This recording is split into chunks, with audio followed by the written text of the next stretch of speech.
পর্দায় বাবা মেয়ের চরিত্র থেকে এবার প্রেমিক প্রেমিকার গুঞ্জন উঠেছে অভিনেতা অম্বরীশ ভট্টাচার্য ও আয়েশা ভট্টাচার্যের। সম্প্রতি এমন খবর সামাজিক যোগাযোগ মাধ্যমে ঘুরে বেড়াচ্ছে। তাহলে কি আরও এক বিতর্কিত বিয়ের খবর আসতে চলেছে সামনে? বিস্তারিত থাকছে ডেস্ক রিপোর্টে। ওপার বাংলার ধারাবাহিক পুণ্যিপুকুরে বাবা মেয়ের চরিত্রে অভিনয় করেছেন অভিনেতা অম্বরীশ ভট্টাচার্য ও আয়েশা ভট্টাচার্য। তবে সম্প্রতি সময়ে অসময়ে এই জুটির প্রেমের খবর ছড়িয়েছে টলিপাড়ায়।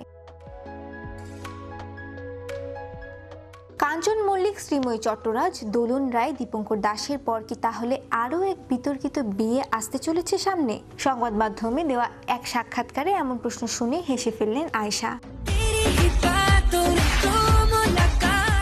বললেন, প্রেম করছি না, তবে অম্বরীশদার প্রেমিকার চরিত্রে অভিনয় করছি। অভিনেত্রী পরিষ্কার করলেন, আমরা প্রেম করছি না, তবে একসঙ্গে একটি সিনেমা করছি যেখানে অম্বরীশকে আমার প্রেমিকের চরিত্রে দেখা যাবে। পর্দায় অসমবয়সী প্রেম দেখতে পাবেন দর্শকরা, তবে বাস্তবে নয়।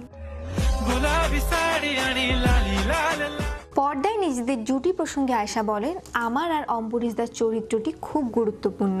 দুজনের চরিত্রই ভীষণ মজার। বেশ কয়েক মাস আগেই শুটিং শেষ হয়েছে আমাদের দুজনের অসমবয়সের যে সম্পর্ক তা খুব সুন্দরভাবে প্রস্ফুটিত করা হয়েছে গোটা সিনেমায়। দর্শকদের ভালো লাগবে, দেখতেও খুব সুন্দর লাগবে। অম্বরীশদা এর আগে মজার অনেক অভিনয় করেছেন, কিন্তু এবারের চরিত্রটি একেবারেই নতুন ধরনের। ছবির নাম বুমেরাং, যেখানে অভিনয়ে থাকবেন অভিনেতা জিৎ ও অভিনেত্রী রুক্মিণী মৈত্র। আরও অভিনয় করছেন দেবচন্দ্রিমা সিংহ রায় এবং সৌরভ দাস। আগামী 10ই মে মুক্তি পেতে পারে এই সিনেমাটি। শ্রেয়া রায়, বিশ্ববাণী 24, বিনোদন ডেস্ক।